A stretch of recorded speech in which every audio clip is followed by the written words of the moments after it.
Oke, tes 1, 2, 3. Hari ini kita akan belajar imperatif zat. Apa itu imperatif zat?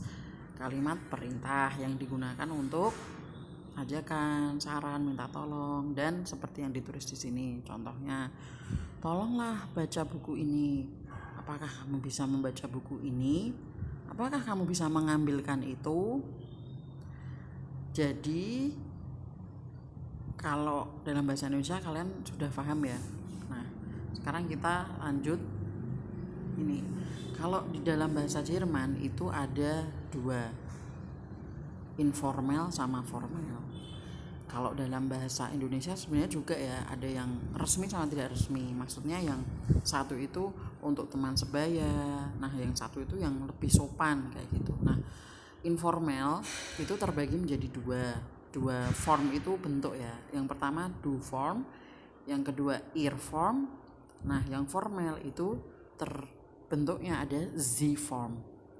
Nah, maksudnya apa sih do, ear, z? Nah, kalau do itu adalah menyuruh atau membuat kalimat imperatif itu tapi untuk satu orang, untuk kamu gitu, untuk teman sebaya. Nah, tapi kalau ear itu untuk teman sebaya atau teman yang kita kenal, tapi jumlahnya lebih dari satu. Contohnya saya meminta untuk anak-anak di kelas, nah itu saya pakainya ear form. Nah, kalau yang formal z form itu tuh sopan. Jadi kalau seandainya saya meminta sesuatu atau minta tolong kepada orang yang lebih tua atau kalian kepada guru, nah itu pakainya yang z form. Ciri-ciri kalimat perintah itu tuh satu, kalau kalian lihat kata kerjanya ada di depan sendiri. Terus yang do form itu terbentuk dari kata stem, jadi nggak ada en-nya atau n-nya. Lern Deutsch, nggak ada itu lernen Deutsch. Tapi kalau kita nyuruhnya pomne, saya minta tolong si Faruki gitu ya. Faruki, lern Deutsch. Maksudnya belajar Jerman dong gitu. Nah, kalau earform itu ada T di belakangnya. Kalau formal, nah ini ada Z-nya, ada bitte-nya. Lernen Sie bitte Deutsch. Lernen Sie bitte Deutsch. Jadi jelas ya di situ. Ini contohnya. Sekarang kita lanjut. Nah, kalau bahasa Jerman itu kan terdiri dari infinitif. Pokoknya berhubungan dengan kata kerja. Kata kerjanya infinitif itu maksudnya kata bentuk dasar gitu loh. Nah, ini kan dari kata lernen. Lernen itu kan artinya belajar. Tetapi kalau kita mau membentuk kalimat perintah imperatif zat dari kata lernen, nah itu harus diubah. Tinggal kita mau nyuruh sopo toh. One nyuruh temenmu, ya udah. En-nya hilang. Kan jadinya learn. Kalau ear ada T-nya. Nah, kalau formal yang lebih sopan itu tetap lernen tapi ditambah Z depannya. Lernen Sie bitte Deutsch. Belajarlah Anda bahasa Jerman. Nah, supaya kalian tidak bingung, silahkan ini tabel ini kita isi bersama-sama sekarang. Common ya. Do jadinya com. Kalau ear jadinya kommt. Yang formal jadi kommen Sie. Machen, membuat, melakukan. Do-nya jadi mach, M-A-C-H.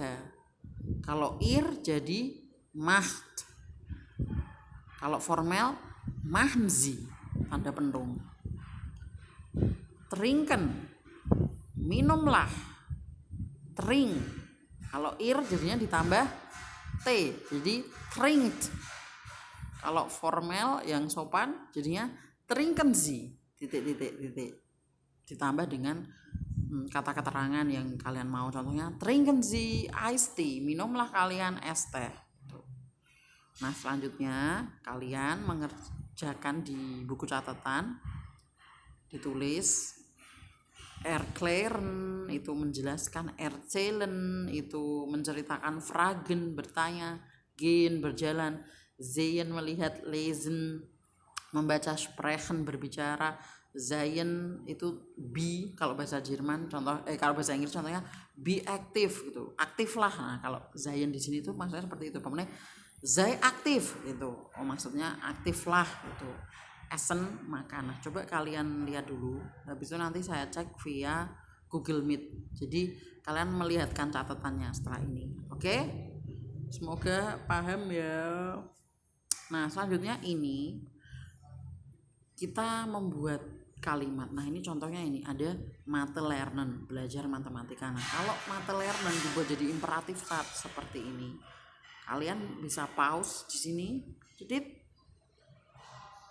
Oke, kalau sudah kalian pause, coba lihat ya, paham tak maksudnya Mathe lernen, belajar matematika. Tapi kalau menyuruh Mathe belajar matematika jadinya lernen Mathe. Langsam sprechen, berbicara lambat. Nah, untuk menyuruh orang berbicara lambat, mbok ngomong le alon, nah, sprich langsam. Kalau menyuruh, meminta seorang guru, Bu Fitri mbok ngomongnya nggak usah cepet-cepet, ngomongnya lambat, jadinya kita pakai yang Sie ini, sprechen Sie bitte langsam Frau Fitri gitu. Bu Lesen membaca buku. Oke, lanjut. Verben, nah ini adalah kesimpulan, kalian lihat sendiri, bisa di pause. Nah, ini adalah tugas. Ditulis. Habis itu saya cek pakai Google Meet bareng sama yang tabel tadi. Kita coba dulu ya. Makasih.